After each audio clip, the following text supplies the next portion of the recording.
everyone. Welcome to the program. This is Sunday Politics live on Channels Television. I'm Sean Kimalo in Abuja.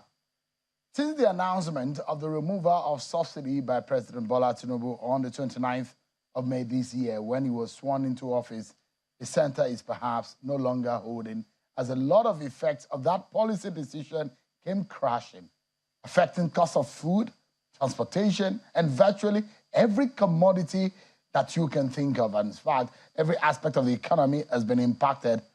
Now, on the commemoration of the October 1, the independence anniversary, President Bola Tinubu promised that the distribution of cash palliatives to mitigate the effects of fuel subsidy removal will commence this month. The president said more cash will be given to families. He said, quote, commencing this month, the social safety net is being extended through the expansion of cash transfer programs to an additional 15 million vulnerable households. Let me allow you to listen again. Let me remind you of what the president said 8 days ago. To boost employment and urban incomes, we are providing investment funding for enterprises with greater potential. Similarly, we are increasing investment in micro, small, and medium-sized enterprises. Commencing this month, the social safety net is being extended through the expansion of the cash transfer programs to an additional 15 million vulnerable households. My administration shall always accord the highest priority to the safety of the people. President Bola Tinubu on the 1st of October. The ministry which has the burden of disbursing all these is majorly the Ministry of Humanitarian Affairs and the Poverty Alleviation. Just yesterday, the ministry came up with a statement stating that the federal government has suspended the Empower program indefinitely. The Empower is a scheme set up by former President Buhari since June 2016 years to address the issues of youth unemployment and help increase social development. The suspension of Empower was as a result of some irregularities observed within the scheme. That is according to the minister. An investigation, she says, will be launched into how the funds were spent since the beginning of the program. Tonight, I'm being joined by the Honorable Minister of Humanitarian Affairs and Poverty Alleviation, Ms. Betta Edu. She's live with us here in Abuja studio. Thank you so much, Honorable Minister, for joining us tonight. Thank you, Sean, for having me. Thank you so much indeed. I think we should begin, before I go back to what the president said. Empower has been on ground since 2016. There are those who are against the Empower, who do not believe the Empower has been properly administered before now. There's a lot of controversy around that regime. But you came up yesterday in a statement from your ministry suspending it. Why? Okay, so first and foremost, Empower is part of the social safety net program to provide some sort of transit point for Nigerians. So young persons previously used to be between the ages of 18 and 35 who are not yet gainfully employed, both skilled and unskilled. Majority of the persons were graduates, and then a very, very little portion, less than 1%, were non-skilled persons. And so far from the onset up until this point, we saw documents which said Empower has carried on about 960,000 Nigerian youths so far. Since 2016? Yes. That is what the scheme has That's what we have on served. record, that's what the scheme has served. Almost 1 million people. Almost 1 million people. Now, the scheme has different badges. So there was the Empower 1.0, there's Empower 2.0, and then, of course, they have the badge A, badge B, and then the badge C, which are supposed to be the only ones left on the program. However, when we came on board, the first point we found out was that monies were being held by the consultant from early this year up until August without paying beneficiaries. And so we had beneficiaries who were owed some 7 months, as at that time, some 8 months, some who had already left the program since 2022, they said they had an exit package which had not yet been paid to them, so they hung on to the program. So there are different categories of people who were on the program. Initially, we tried to say, let's still manage people where they are and then start the investigation. After preliminary investigation, it was very clear that at this point we needed to draw the line and then pay off those who are owing while bringing back on board almost immediately the Renewed Hope Empower, which is like the job acquisition and all of that, skill acquisition and all of that. So the first thing we did was to look into the books. What's going on here? Why are people owed for this long? How many people are on the program? For those who are still on the program, are they going to work? Are they reporting at the places of primary assignment? How many people did you take on board initially? How many people have completed their one-year timing? And how many people have been dropped off? All of these questions, some of them left unanswered, some of them answered. And we had to go into further investigations as to why Nigerians, young Nigerians who put in their efforts, were not paid when you have the money sitting there. In fact, I arrived, and the week I arrived as minister, they quickly rushed to pay 20,000 out of the number of persons they were supposed to cover, which was about 360,000 persons. They paid 20,000. And then the next week, they said they wanted to pay another 40,000. And the question was, why are you paying them in trickles when you have monies enough to pay everybody who at least you're owed for a certain amount of months? And so all of these were all the gray areas we had with the Empower. And at this point, for investigations to go on fully without any form of obstruction, we had to suspend the Empower.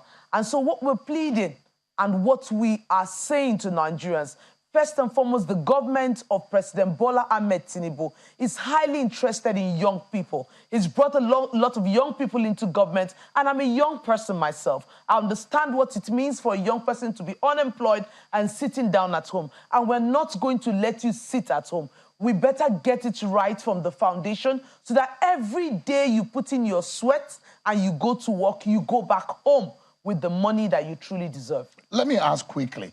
So, to start with, how many people are presently under the Empower before the suspension yesterday? Presently, about 360,000. 360,000. And these are drawn from across the nation? Across the nation. So serving in education, agro, health, and about 4 or 5 areas. Yes, both the skilled and unskilled. And unskilled.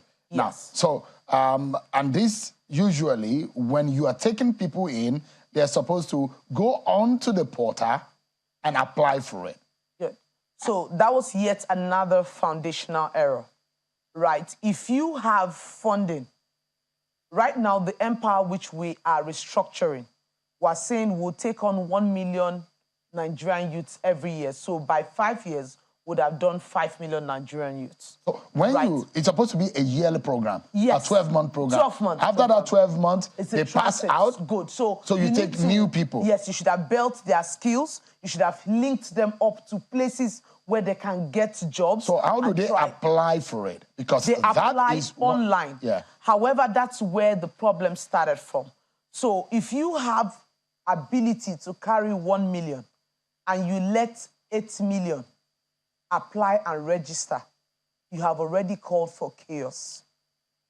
So now when you take maybe 500,000 or 1 million from the 8 million that have applied and fully registered, they begin to question, why am I left out? Because that is a question mark on the proprietary of the selection process, because there are those who say they've applied severally and they do not think that it was fair on them, because those who are picked, they think that they are politically connected. That's why they are being given the opportunity. Are you going to change that? Those are part of the things which we're investigating. And for us, for the administration of President Bola Ahmed Tinubu, the watchword is transparency, accountability, and integrity. For the Empower, everyone who applies based on first come, first serve. As far as you meet the criteria for each category, you would be given a chance on first come, first serve. And the servers can confirm. What is the quota for each state? So we are not necessarily going to allocate quotas to states in quotes and unquotes. So you might have, for example, one state taking 200,000.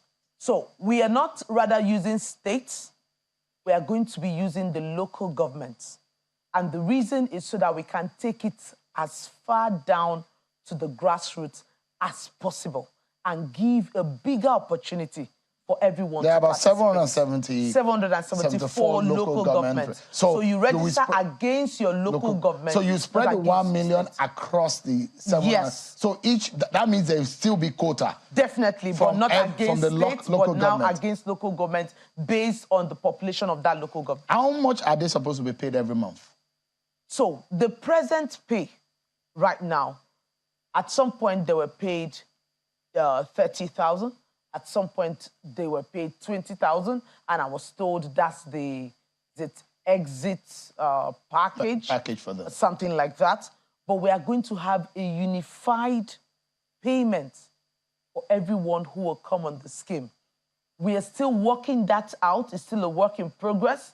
We have made certain proposals. We have proposals of 50,000.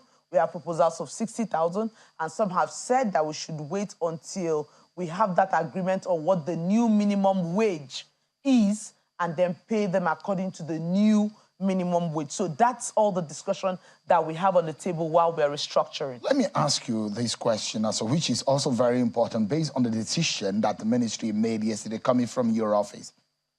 You said there are third parties that are involved in the disbursement and the organization and coordination of the Empower program. Yes. Is it just one private organization that does this? So it's just one consultant that is involved in the disbursement. So the irregularities that you found out, is it from your government official or from the private organization or the consultant handling it? So the funds were transferred from the government account into the account of the consultant who was expected to pay. However, that funds have sat there for quite a while. So what are you going to do to that consultant? We have already written. First, we've asked for a return of the complete funds that are in his possession after the initial audit into the Empower CBN government account. Who is this consultant, Honorable Minister? Can Nigerians know? Well, is it possible? Because this is a Nigerian project. This is money belonging to the Nigerian people. And if there are culprits, if people are not doing the right thing, is it right to actually put names to these kind of people?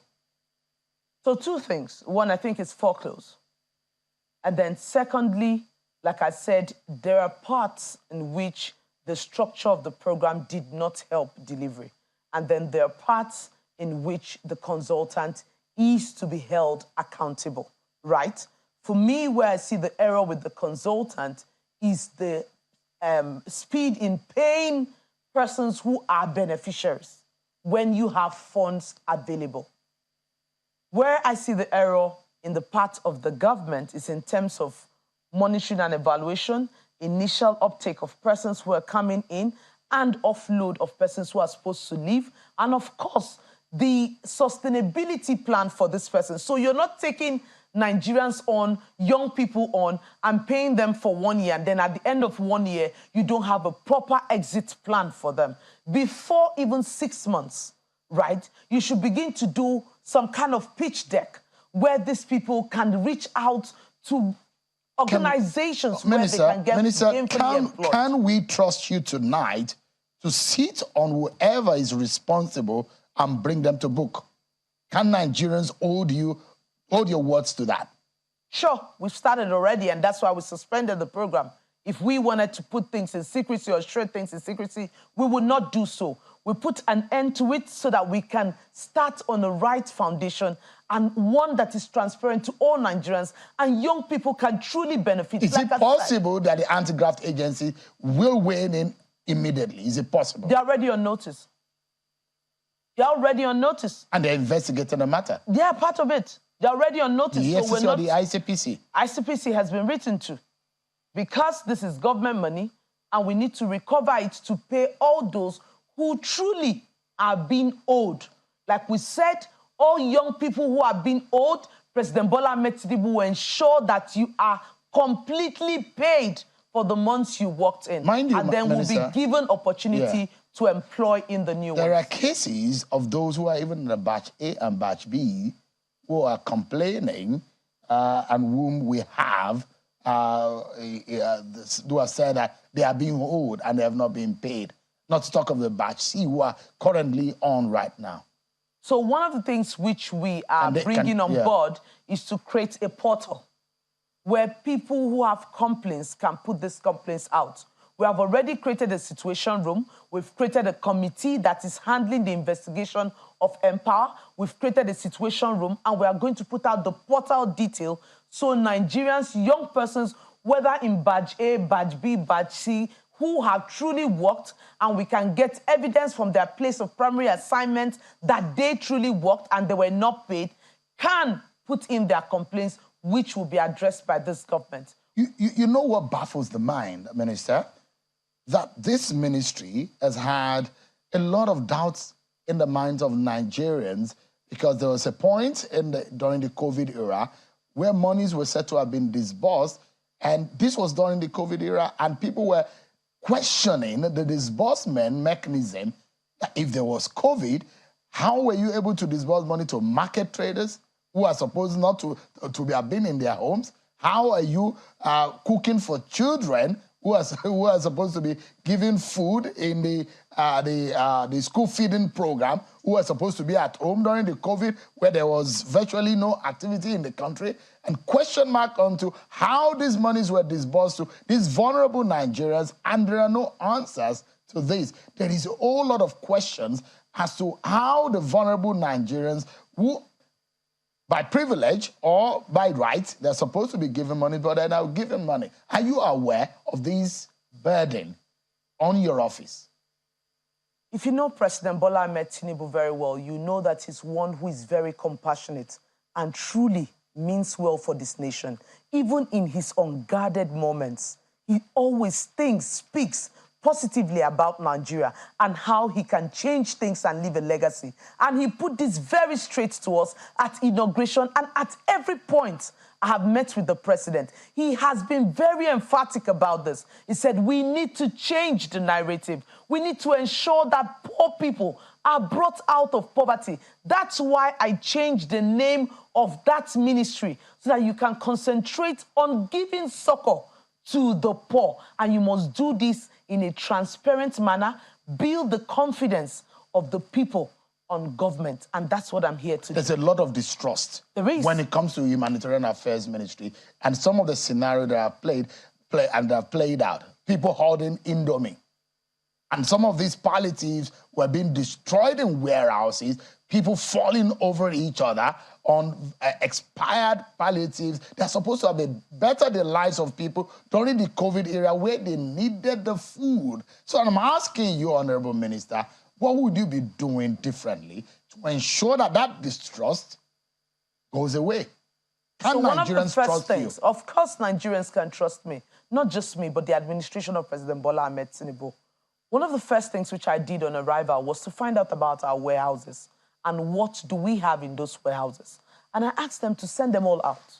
I said, people cannot be there needing these things for survival, and you're holding them up in the warehouses. Release them. And every state I go to, I release them out to the people in those states. However, we don't want to do it in a manner that would bring chaos. We don't want to do it in a manner where we gather people in their hundreds of thousands and they begin to trample upon themselves, and we end up in a near chaos situation, or if not outright chaos. We want to be more strategic. We want to be able to deliver food items to doorsteps of Nigerians that truly need it under the End Hunger program. Let me ask you, the palliatives in relation to what President Bola Tinubu said on the 1st of October, he said it will start this month. What day is it starting? So that is the conditional cash transfer. With approval from the president, which we hope to get this week, on the 17th of October, we'll be officially launching the conditional cash transfer to 15 million households in Nigeria. Presently, as we speak, we are having a verification exercise. Every state can bear us witness that we have put boots on ground, persons who are working with the state cash transfer office, as well as the governors who are the head of the steering committee, and then several other persons who are in the states, the local government heads, the community heads for community targeting, of course, geographical targeting. All of this is to be sure that those who are on the National Social Register truly are Nigerians. They fall within the under $1.95 a day, and they deserve to have it. Remember, some people on the register will probably be dead. Some people on the register would have moved out of that bracket because they got a job, they're no longer where they used to be, and all of that. We need to be able to mine that data, get these people out, and deal with people. So you're cleaning up the data? Yes, that's what we're doing presently. There are question marks also on the data of the vulnerable, the poor of the poorest families in that bracket, and those who say, in fact, there are now ghost families or ghost homes on that register. How can we trust? How is it possible? Is it possible for any Nigerian to be able to cross-check in any way the data that you have? So two things. First, as we speak, we are on the field cleaning up that data and doing a complete verification. And we're putting together, just supposing, both the BVN, NIN, and the rest of it to identify these people and be sure that we are dealing with authentic persons. And then, of course, there's biometrics to it, and you have a capturing of the head of the household as well as a picture of the household, so it can be located. On each of these households, they are numbered, so people can go there and verify against the register. But beyond this, one of the things which we are doing is to work with those at the local level, to the commerce and other officials at the local level, to reach out to those who need it the most. We're equally doing a kind of rapid response expansion in that we'll be capturing persons who were left out of the register just to fill in the spaces of those who are either dead or have moved out of that bracket. So the question is the number of Nigerians who are banking, yes, which is less than 60 million. Yeah. So you look at the number of Nigerians who have national identity, less than 50 million. The number of Nigerians with NIN, less than 100 million, is about 97 million. So when you look at the vulnerable Nigerians and the poorest of the poor, these are the people who may not even have any of these criteria. Are you not naturally cutting off some of these people who may be needing it in truth? So we have devised another means. The group of persons who are registered presently, and they have all of this. The NIN, remember, we're dealing with 15 million households. Like you said, most of these data, the NIN, we have almost 100. For the bank BVN, we have over 60 million, and the rest of it, we're dealing with just 15 million. Now, in this 15 million, you still have a good percentage from the data which we're looking through right now, about 30% of them. How many people do we have on the poor people register in Nigeria? We have 15.7 million households and 62 million individuals. However, in the household, we're dealing with the head of the household. So not taking into consideration the number of people. Entire Let's say number. Averagely is between 3 and 5. So averagely is between 5 and 9. So down south, it's about 5. And then up north it's about that. 9, yeah. Right? That's what we Jigawa having perhaps the highest. Of course, the highest, and then we have somewhere in the south, in Bayelsa, in Cross River, and they have the lower average, which is about 5. So the question now is, how much would they be getting every month? 25,000 naira every month for 3 months, which amounts to a total of 75. Now, just to finish that point, which I tried to raise, for that 30% that do not have an existing account, we want to be able to open a tier 3 account for them, which is an on-the-go account, and then link them up to POS and money agents that can be able to take funds for them They'll use their card, get the funds at their locality where they live without necessarily going elsewhere. So now, another question here will be, how can Nigerians track this? How can we monitor? How transparent is this process? How can we verify that what the federal government is doing is truly transparent? So that's one of the biggest challenges I had when I came on board. When I came on board, I said, we are going to publish names of beneficiaries for once on the dailies so that every Nigerian will know who benefited. Enough of putting things in secrecy, and then you have people say nobody's benefiting, we don't know them, they are ghosts. Wouldn't that contravene their now data protection, personal data protection policy? Protection policy, and of course the freedom of information rights, and all of those were brought into query. So what we are doing now is to get people to sign off, permitting us to be able to bring this data to the public. That way, we can have a transparent process. Beyond this, it's going to be a bank-to-bank transfer. So it's traceable from the origin to the point where it gets into the account of the Nigerian. And remember, there are conditions that are attached to this. The president is trying to provide some succor, some immediate relief. He has a lot of long-term plans, medium-term plans, to be able to provide the best for Nigeria. This is just an immediate cushioning of the economic shock that was brought about by the fuel subsidy. And of course, this is supposed to help families to be able to get some livelihood to do. It's supposed to help them to be able to pay for basic education for their children, learn some skills. All of these are all fashioned to ensure sustainability. So at the end of collecting 75,000 naira, you can tell yourself, well, I used this little for upkeep, but this chunk, I used it to learn a new skill that will bring more money into our pockets. So you are launching it this month? Yes. But the register is not quite ready to begin it. So it might not practically begin this month until next month.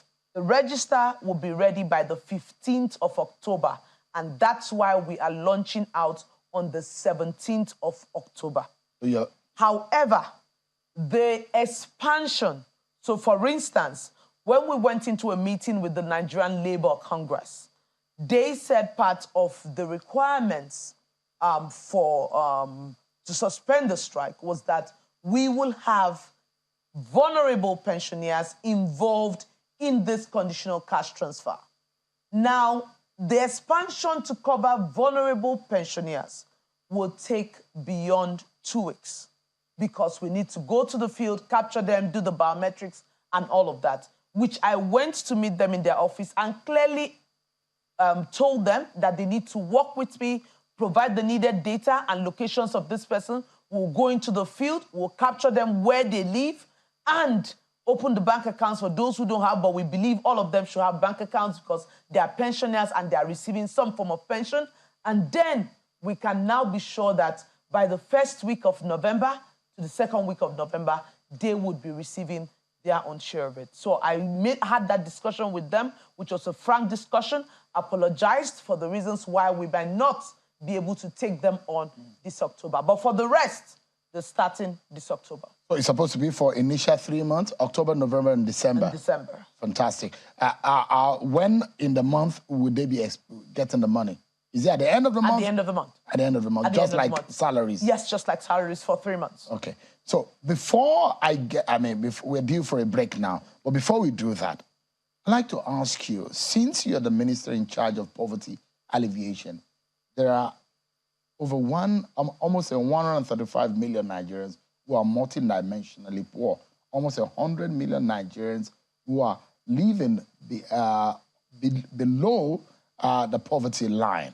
That means they find it difficult to fend for themselves. If they do not go out a day to earn a living, it might be difficult. Now, the past government has said they will provide 10 million jobs over the next 10 years, which started about 3 years ago or so. From your own point of view, since the president started doing with that responsibility, how much of poverty can we eradicate in Nigeria or alleviate? How much of people can we remove from that cadre? So there are two things, and I'll carefully explain it to you. I would like to describe it this way. There's a pit that's probably or a trunk where poor people are already in it. And then there are those who are right at the edge of it, who might, if not protected, fall into it, right? What our ministry is doing is to, number one, provide a social safety net that prevents these people from falling into poverty. And then secondly, trying to pull as many as possible that are in poverty out of poverty. We have mapped out different programs, national programs that is expected to address the issue of multi-dimensional poverty. Of course, you have the Empower, which is supposed to create 5 million jobs in 5 years. We have the JIP program, which is supposed to provide funds for enterprise and empowerment. These are like non-zero interest loans for market women, for traders, for farmers. We have other projects like the End Hunger Project, the Shelter Project for the poor, vulnerables, and IDP, of course, including refugees. We have several other projects that are lined up. All of them are targeted at the different dimensions of poverty. So when you say multidimensional poverty, some of it is because they do not have shelter. What are you doing to address shelter?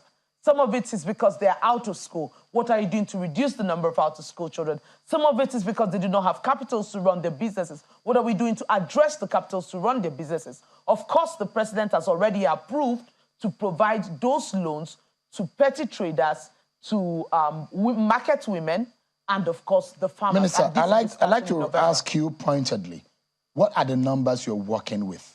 So working on? How many people are you planning per year to remove from poverty? For the conditional cash transfer, we're working with 15 million households, which amounts to about 60 million individuals directly touched by the conditional cash transfer. On the Empower Job Creation, which is the Renewed Hope Job Creation Scheme, we're working on 5 million Nigerian youths between the ages of 18 and 40. And this will be taken 1 million per year. On the JIP program, we're working on 1.5 million Nigerians, and this will include the market women, the traders for capital, and then the farmers. On the homegrown school feeding, which is expected to deal with the nutrition, health, and in a way keep children, act as an incentive to keep children in school. We are looking at reaching out to over 10 million children within the next 4 years. On the various programs, we have the targets for those programs. Remember, again, I say it's multidimensional, and depending on the number of persons within that bracket, you would put your intervention to address those numbers. Unfortunately, the poverty is multidimensional on one hand. On the other hand is the fact that people are permanently and sadly under that belt. They are there and they are not able to fend for themselves. But the question here, these schemes that you have mentioned, they've been on the ground and they've not changed. If not, things are getting worse. And that's why I'm asking you, and Nigerians would like to know tonight, Honorable Minister, how many people should we be seeing getting out of poverty in Nigeria in the next 1 year? In the next 1 year? Have you designed that? In the next 1 year, we would have directly touched at least 70 million Nigerians. We'll take a break on that note, Minister.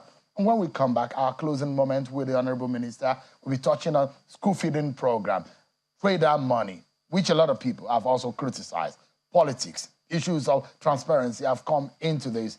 But this is a woman with energy, a young minister who says she's going to do things differently. We're going to ask some questions about how that will happen after we return from this break. And don't forget, the Deputy Director of SERAP will be joining me also on the program tonight. They've sued 10 lawmakers, 9 lawmakers actually, 1 minister in the Bola Tinubu cabinet on allegations that they are getting pensions from their state as ex-governors and they are collecting salaries and emoluments as senators and as ministers. We'll be finding out what they are going to say in court and their reasons for going to court on this matter. We'll be right after this break, everyone. Join us again.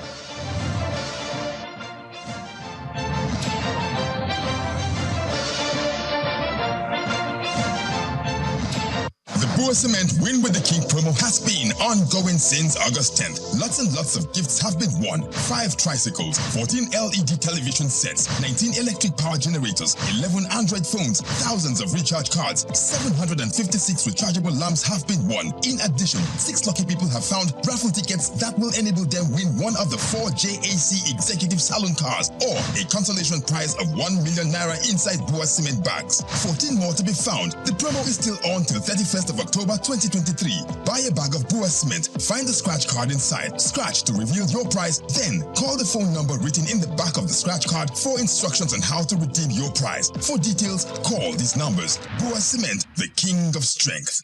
For 37 consecutive years, the annual Lagos International Trade Fair has remained a platform for indigenous and foreign exhibitors, as well as visitors all over the world to showcase new products, network, and do clearance sales for 10 solid days. This year's exhibition comes with multiple specialized fairs, which include Children's Con, Entertainment Village, Tech Hub, and African Hall. It promises to be the best. Entertainment Village will host fashion shows, carnivals, live bands by top music artists, and cultural display. As an exhibit, the fair affords you the opportunity to get your products and services showcased to over 1 million people at the fair. And as visitors, you get to buy household items at very discounted rates. Date, Friday the 3rd to Sunday the 12th November 2023. Venue, Tafawa Balewa Square, TBS, Lagos State. Time, 8 a.m. Date. In commemoration of the 135th anniversary of the Lagos Chamber of Commerce and Industry, organizers of the fair, there shall be 3 days of free entry for all visitors. For sponsorship and participation, call 0700-542-6724 or send an email to litf@lagoschamber.com. To book your space today, visit www.lagosinternationaltradefair.com. Powered by Lagos Chamber of Commerce and Industry. Proudly supported by.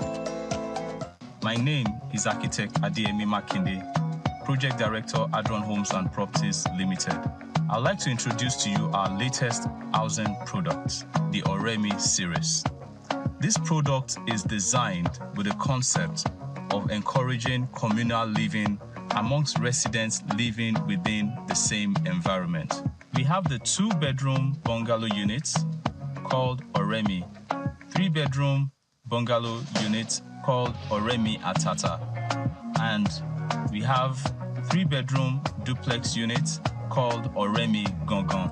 Join us and key into the Oremi series today. The Oremi series will boast of the following: maximum security with CCTV, swimming pool, playground, recreational area, gym, solar street lights, adequate parking space, excellent infrastructure, well laid out roads and drainage system, plus many more. Adron Homes. Building cities, communities, and homes. Hi. Now, let me tell you about Safari Valley Eco Resort, the first of its kind in West Africa. Upon your arrival, you are introduced to your butler, who plans your itinerary. We were surrounded by wildlife from the moment we entered the eco park. So many activities, all in the same premises. Visit the gym or the stables. They have it all. At my break, I'm able to practice my putting. We also went fishing on a man-made canal. Our tour guides taught us so much about the wildlife and how to interact with them. They used only electric vehicles here. This creates a serene environment. I'm told it's over 1,000 acres. My cabin here sits on 2 acres with a large terrace space overlooking my private swimming pool. Now this is royalty. They have their own farms, thousands of fruit trees. I can also have my lunch here at the waterfall. Quite a beautiful place you have here. Visit Safari Valley Eco Resort in Ghana, bringing you closer to nature. Get in on the action with Betano, your exciting destination for thrilling sports betting. Enjoy an award-winning experience with amazing betting options, cash out, and missions, as well as other features. Join now and get a welcome bonus of up to 100,000 naira. Betano.ag. The game starts now.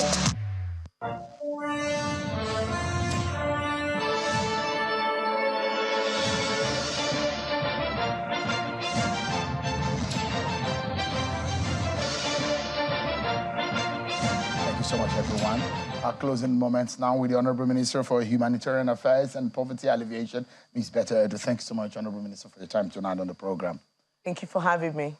I'd like to ask you, the school feeding program, this is targeted to help nourish school children and encourage them, like an incentive for them to stay in school. There are particularly disturbing sight of children on the street, Almajiri students, children on the street in northern Nigeria. Northern Nigeria, they're seeing a lot of these little children who with bowls or begging on the street. Is there any special attention to focus on that? So now we are working on what we call transit schools. So it's an alternate school program. And they are transit schools for people who are internally displaced or refugees that have come into the country, or children who, for whatever reason, are not in the formal school system. So at the point where they have been displaced and they are taking shelter somewhere, we create a transit school where they can go to continue learning. I'll give you an example. Back in Cross River State, when we had a lot of influx of refugees, about 46,000, with more than half of them being children. They used to stay in those camps in Ikom and Ogoja, and they never used to go to school. And every time I went there to give a health intervention, my heart was bleeding because I said, this is a huge risk to Nigeria. In Niger, I was in Niger a couple of weeks ago, about 3 weeks ago, and I saw that 400 schools were shut down because of bandits. And these children were with their parents in their IDP camps. And we had to start having some discussion with UNICEF on how we can create a transit learning camp for them where they can continue to have schools. What we're going to do now with the restructured Empower is to say those who are under N education or N teaching, they will be attached to these transit schools. Children like the one you have described will be covered in these transit schools. There's an Almajiri agency right now. Are you aware? Yes, there is. And we're hoping that they can carry most of these children. However, we will be focusing on those who are IDPs, refugees, extremely poor, and do not fit into the Almajiri schools. Of course, we'll take them into these schools, and they too, they'll be provided with the homegrown school feeding. Are you changing the vendors, or you are retaining the vendors? We're changing the entire structures of the homegrown school feeding. I'm sure it's going to be uncomfortable for a lot of people, but we don't want to do business as usual. We want Nigerians to truly feel the impact. And I beg of Nigerians to be patient with us, give us the benefit of doubt, and let us restructure it from the foundation, because you cannot build on a foundation that is it still faulty. running, though? Oh, for the last 1 year, at least from what I remember, children have not been fed for a long while now, from what the books say. So hopefully, when would this return? January next year. So this period, these 3 months, are basically like incubating months for us. All right. So trader money, this is another controversy. Is trader money still on? Yes, it is. Because they said your party has been accused of using trader money to lure traders to vote for your party. Well, we don't have elections right now. As we're starting the Renewed Hope JEEP program, we don't have elections. We have Nigerians. Politics is over. We are facing governance, and that's what President Bola How do you identify Ahmed these Tinubu traders? It's about. Now, for the first set, which was starting in November, we are selecting one big market per senatorial district. That's 109 markets. And we are going into the market, capture the traders in their shops, in the market. We are not interested in party lines, any social or personal interest. We capture them in the market, and then, after doing so, we create a bank account just as they're being captured. The banks are creating the accounts for them, and the monies are sent directly from CBN accounts into... How much are you giving to them? It's 50,000 naira to support their businesses. So every month? No. Per time, yes. For how long? It's a one-off, and there is a zero-interest loan. So they are expected to pay back the 50, which now qualifies them for yet another. The final question I'd like to ask you, in part, you talk about delivering palliatives with drones. Have you secured the drones which you'll be using? So, not the delivery with the drones, we said we are going to use technology to deliver these palliatives to the people who need it. Now we have households. These households are captured. We know their location. We can do geo-tracking to ensure that palliative leave from manufacturer directly to the point of delivery without necessarily bringing heaps together, calling people, so and then they begin to step on themselves. So you're not using drones? No. But you're using technology? Yes. You said drone the other time, but maybe you've changed. Geo-tracking technologies. That's what you are using? Yes. On a final note, Honorable Minister, how bad is the state of affairs of your ministry when you got on the ground? Well, it's something we need to know over time. When I arrived, everything seemed good and okay. And then gradually, by the day, you get to see areas that need to be restructured, areas where they have done well, areas where we have to completely dispose of what was Those done. who are close in your ministry said there's a lot of rots in that ministry. And that's why we're having the restructuring. It's not comfortable for many persons because they believe that the status quo should continue. But like we've said, we have to make bold decisions. And you're ready, if you're ready to take this on. we want things to get down to the grassroots, to the people who need it. We're fighting poverty here. We're not fighting poverty of 2 persons, 5 persons, or 10. It's in their millions. And so we have to do what's right. You're ready to take this on, and you have the support of the president? We are ready to take this on, and the president is 100% behind the ministry to ensure that we achieve results. Dr. Betta Edo, Minister for Humanitarian Affairs and Poverty Alleviation. Thank you so much indeed for that. You're welcome. welcome. You the very best. Thank you. Well, let's quickly go into the other issue. The Socioeconomic Rights and Accountability Project, SERAP, has filed a lawsuit against the Senate President, Godswill Akpabio, and 9 other former governors in the 10th Senate, one of them being a minister, Dave Umahi, allegedly collecting both salaries and pensions as senators and ministers. In a statement by the SERAP Deputy Director, Kolawole Oluwadare, SERAP says that he has joined as respondents in the suit filed at the Federal High Court in Abuja. Abdulaziz Yari of Zamfara, Aminu Tambo of Sokoto, Adamu Alero, Adams Oshiomole, Ibrahim Gaidam, Seriake Dixon, Ibrahim Donkwambo, Aliyu Wamako, Benga Daniel, and Dave Umahi. Mr. Olukayode Oluwadare, Deputy Director at SERAP, joins me live from our Lagos studio. Thank you so much, Mr. Oluwadare, for your time tonight. And let me begin.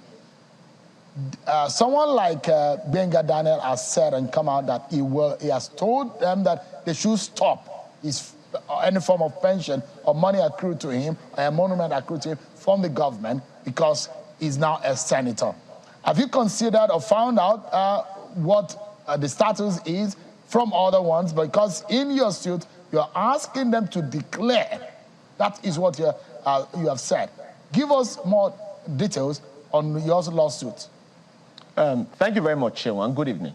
It's very important to clarify that the suit speaks of 2 things, broad issues. One is asking a question by way of freedom of information. And secondly, it's a request. And these freedom of information requests was served on all the respondents, that those who were formerly governors and who are members of the National Assembly presently in the 10th Senate in Nigeria. Of course, we did not get the responses as prescribed by the Freedom of Information Act, which is why we are in court. So the request was simple, to ask information about if they have collected or perhaps still collecting pension, and then how much they have collected. And then secondly, the request, which is for those who have answered in the affirmative that they have collected or they're still collecting, to stop such payment of pension from their former states, and then to refund that which they've collected. And this is underscored. This is predicated on the provisions of the Constitution, which, of course, negates this practice. That is the Code of Conduct for Public Officers in the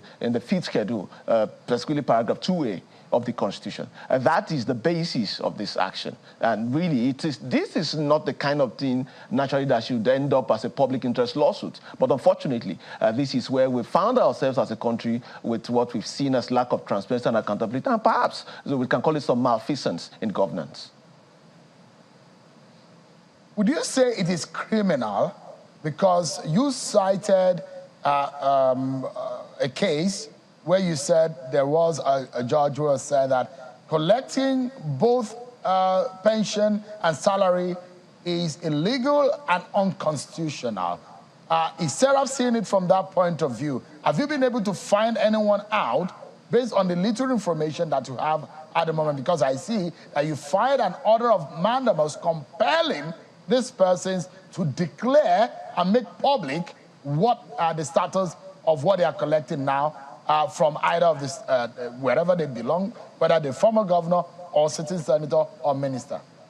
Yes, Sheon. So whether they make those declarations or not, it is still unlawful and unconstitutional and illegal to earn pension as a governor, or former governor, and as a minister or a member of the National Assembly. That is very clear in the provisions of the Code of Conduct of Public Officers. And don't forget, any action that is contrary to the Code of Conduct for Public Officers, of course, is punishable by the Code of Conduct Tribunal. It is a crime, and it is something that even the EFCC and the ICPC can take up. So whether they make those declarations to the Nigerian public by way of access to information or not, if for a fact that they are earning those pensions, it is unlawful. And that is on one side. We can call that a double embezzlement, which is something that the Federal High Court Honorable Justice Omotoyibo in November 2019 had already said. But there is another aspect to this, which is the payment of pensions to governors and deputy governors, as it were, whether they are now ministers or not. And that is very important to understand the reading of the Constitution in this instance,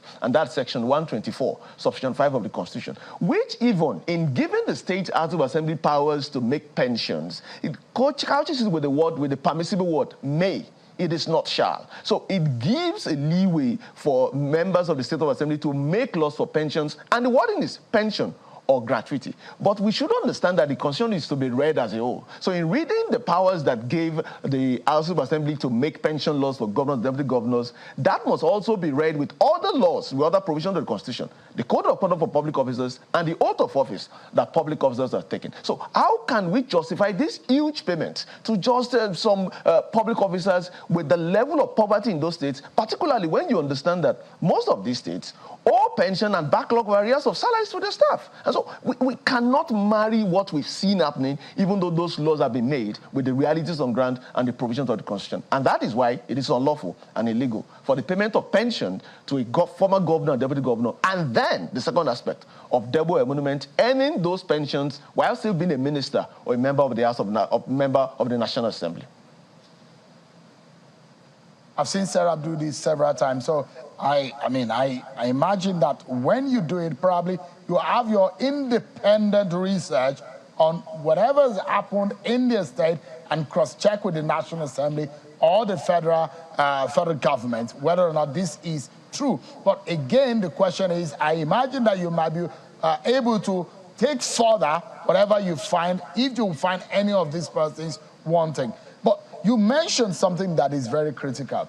And in that statement, you said 14 states in Nigeria are presently running the law giving life pensions to former governors. And you gave example of Akwa Ibom life pension. Let me show Nigerians what you captured and what you said.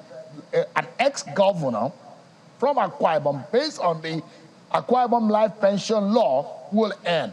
It says that annual pay of 200 million naira, 2 official vehicles with chauffeurs, furniture allowance of 300% of basic salary, replaceable every 4 years, an aide, a cook, lifetime security guards worth 5 million monthly, 2.5 million for their deputies, state-sponsored annual medical service of about 100 million for ex-governors and their spouses, 50 million for the ex-deputy governors, 5-bedroom mansions in Abuja and Akwa Ibom, 300% annual basic salary as severance gratuity, 300% of annual basic salary for car maintenance, 100% of annual basic salary for entertainment, 100% of annual basic salary for utility.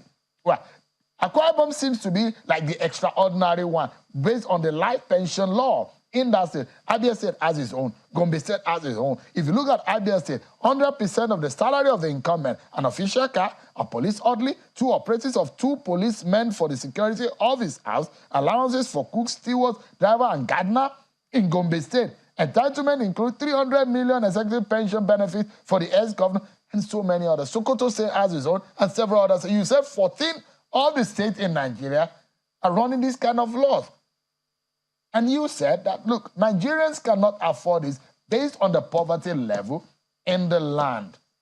What more do we know, Mr. Oluwadare? And really, that is it, Shehu. As you were going through it, it reads like a bad dream. And I would really struggle to see how the courts will not side with Nigerians in this instance. In the face of this huge payment that has been paid since 1999 for some of those states, and it's just a heavy drain, particularly when you look at the poverty level in Nigeria and in the subnationals in this state. It is not only sustainable, it is unlawful, and it is criminal in its intent itself for Nigerian taxpayers and the poor people who bear the brunt of this payment. And that is why it should stop. And we are looking forward to the court deciding in favor of Nigerians in this instance. But if these laws are already operating in this state. There are laws in this state. Yes, there are laws, but law is unchallengeable. And in this context, there are laws made by the State House of Assembly, but there is something called the supremacy of the Constitution, which clearly says that if any law validly made in Nigeria conflicts with any provisions of the Constitution, of course, that law will be inconsistent to the extent that that will be null and void to the extent of its inconsistency. So in this instance, which is why I gave an example of Section 124 sub 5 of the Constitution that allowed States of Assembly to make these laws, that section must be read with other provisions of the Constitution. Section 124 sub 5 could not be intention to allow Nigerians to suffer at the expense of just 36 governors or some members of the National Assembly. That could never have been the intention of the drafters of the Constitution, of the National Assembly that enacted the Constitution. No, that could not be the basis. And I've also pointed out that even the provision in Section 124 is made, it is permissive. It allows the members of the House of Assembly to enact those laws. It did not say shall. And if you look at Section 84, for instance, of the Constitution that allows the President and Vice President to earn pay, Section 85 rather, you would see that it is shall. But in this instance, it is permissive. And so why did the State of Assembly speak on these not mandatory provision to make laws that benefit some governors and not do other things that are important in the Constitution? Right. For instance, Chapter 2 of the Constitution that allows Nigerians to have access to free education, free water, security and all. Why choose the ones that would, of course, selfishly benefit them? And that is why we are challenging these laws in court. And really, it's not about challenging these laws, as it were. The court had made a ruling in 2019 declaring these laws unlawful in the first place. Unfortunately, that law is yet to be enforced. But be that as it's made, the judgment of court still stands, and it's a valid judgment of court up till today. All right. Kolawole Oluwadare, Deputy Director with SERAP. Please do let us know as soon as you get in response from the court and you are getting a headway so that Nigerians can have a sense of what their monies are being used for. And I'm hoping that some of these persons might be able to come clean and come to the public and let Nigerians know the real state of things, whether or not there is any kind of double payment. Thank you so much, Kolawole, for your time tonight. I appreciate it. Thank you very much. Thanks for having me. That's our show for tonight, everyone. Many thanks for watching. I'm Seun Okinmole. I'll see you tomorrow at 7 p.m. on Politics Today. God bless Nigeria.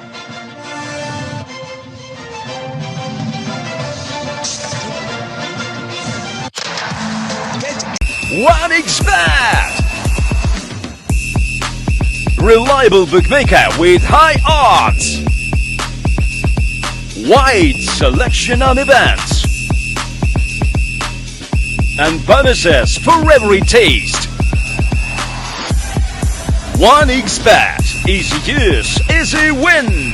Register with promo code and get a huge welcome bonus on your first deposit. Get in on the action with Betano, your exciting destination for thrilling sports betting.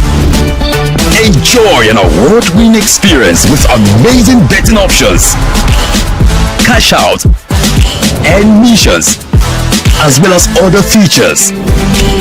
Join now and get a welcome bonus of up to 100,000 Naira. Betano.ng. The game starts now.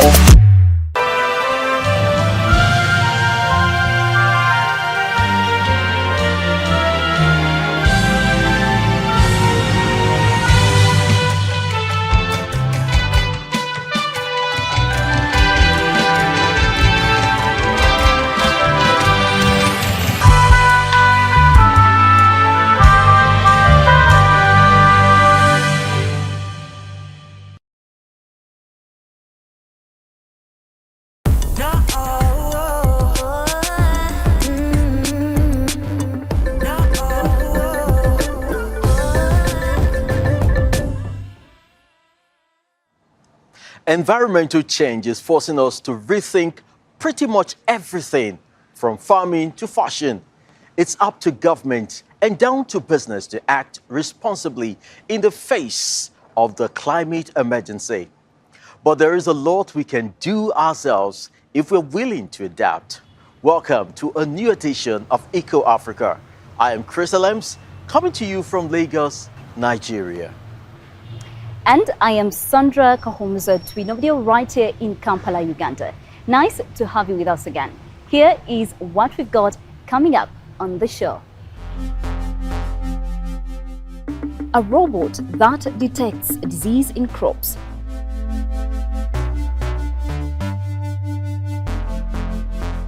Why global warming is transforming Europe's wine industry.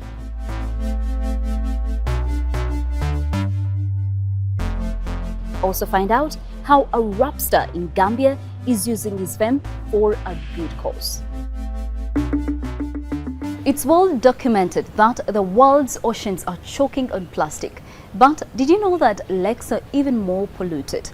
Africa's largest freshwater lake is at serious risk of degrading, partly due to poor waste management. But there are people right here in Kampala working hard to turn things around. Once a month, Hassan Tenyo takes a dive to search for waste. Though visibility underwater is low, he and his colleagues don't have to dive too deep, since plastic floats towards the surface. Lake Victoria, Africa's biggest freshwater lake, is full of trash. Down there, when I dive down there are some plastics and these fishing nets which are no longer being used by the fishermen. Hassan Tenyo lives on the Ugandan shore of Lake Victoria. Though he earns most of his money from boat tours, for almost 3 years now, he's been diving for a local organization that aims to clean up the lake. They pull out abandoned fish nets or ghost nets, which are dangerous for the divers and their project. There's a day when I entered there down and I was grabbed with a fishing net. Yeah, that's the worst thing I had. I used my knife, which I move with, and I tried to cut all of them. They not only clean up the water, they also retrieve waste from the shore that's covered in dense vegetation. The 9-man team also gets help from volunteers. Each month, they gather tons of plastic and bring it to land. Faizo Motumba started the initiative. He's been organizing regular cleanups here for 4 years. His program, Uganda Junior Rangers, aims to return the lake to its natural state. The plastic and other waste in Lake Victoria mainly comes from